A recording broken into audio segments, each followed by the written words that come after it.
Hello friends, welcome to my channel garden and gardening. यहाँ पे एक पोई का प्लांट है और किस तरह से हम पोई के प्लांट को गार्डन में अपने लगा सकते हैं, टेरेस गार्डन में लगा सकते हैं। और जब हमें पालक नहीं मिलते हैं गर्मी के टाइम में, तो हम पालक की जगह पर इस पोई साग को यूज कर सकते हैं। अभी मई से लेकर अक्टूबर सितंबर तक हम इसका यूज़ कर सकते हैं। ये हमारे गार्डन में तब तक चलता रहता है। सर्दियों में ये पौधा ख़राब हो जाता है, उस समय इस पर सीड्स बनने लगते हैं और अगर हम सीड्स को रखना चाहें तो रख सकते हैं, नहीं तो ये अपने आप ही गार्डन में गिर के नए पौधे तैयार हो जाते हैं।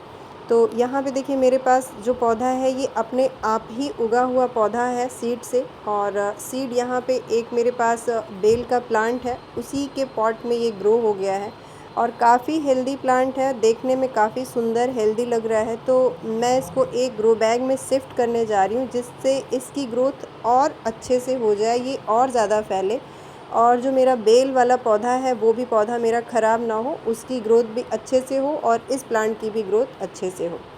अभी मेरे पास ग्रो बैग्स खाली नहीं हैं, तो यहाँ पे देखिए बैगन के पौधे लगे हुए हैं जो पुराने पौधे हैं। इस समय मैंने कोई भी नए बैगन के पौधे नहीं लगाए हैं।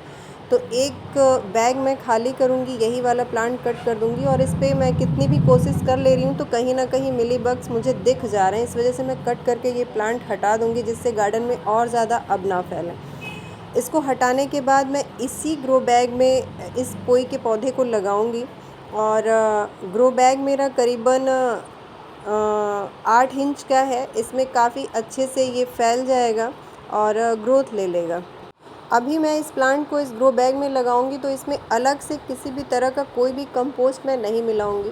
जब ये पौधा मेरा सेट हो जाएगा उसके बाद मैं इसमें वर्मी कंपोस्ट या गोबर की खाद डाल दूंगी।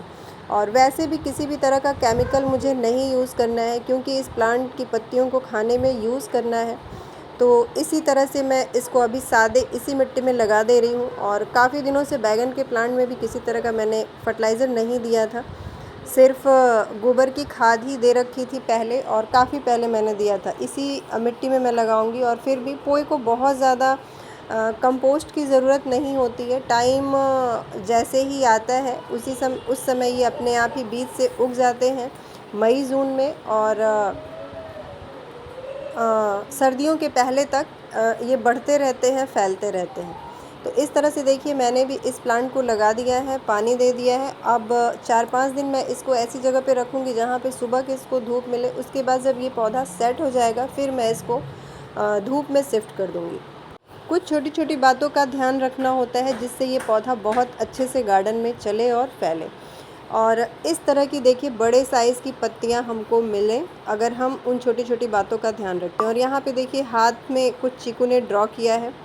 और सबसे ज़्यादा ज़रूरी होता है कि इसकी जो भी मिट्टी है, जो पॉट में मिट्टी लगी हुई है, उस मिट्टी को कभी भी हम सूखा ना छोड़ें और नमी मिट्टी में बनी रहे। इस गर्मी के टाइम में दोनों टाइम इसमें हम पानी दें, क्योंकि एक टाइम पानी देते हैं तो दूसरे टाइम मिट्टी सूख जाती है।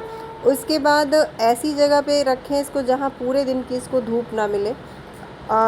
2 से 3 घंटे की धूप इसके लिए काफ़ी है, उसमें ये बहुत अच्छे से ग्रो करता है। पोई के साग में अच्छी मात्रा में विटामिन ए, विटामिन सी और आयरन, कैल्शियम अच्छी मात्रा में पाया जाता है, जो हमारे स्वास्थ्य के लिए काफ़ी अच्छा होता है। जिस तरह से हम पालक का यूज़ करते हैं आयरन के लिए, उसी तरह से इसका भी यूज़ हम कर सकते हैं। तो पोई साग को हमें ज़रूर गार्डन में लगाना चाहिए और बहुत ही ईज़िली ये गार्डन में लग भी जाता है। सीड से ये पौधा तो ग्रो हो ही जाता है। इस तरह से अगर हम इसको कट करके नॉड एरिया से लगा दें तो बहुत ईज़िली ये कटिंग से भी तैयार हो जाता है। तो अगर आपको सीड्स नहीं मिलते हैं, अपने ही प्लांट से और प्लांट तैयार करने हैं, तो आप कट करके इस प्लांट को दूसरा प्लांट तैयार कर सकते हैं और ढेरों प्लांट गार्डन में तैयार कर सकते हैं।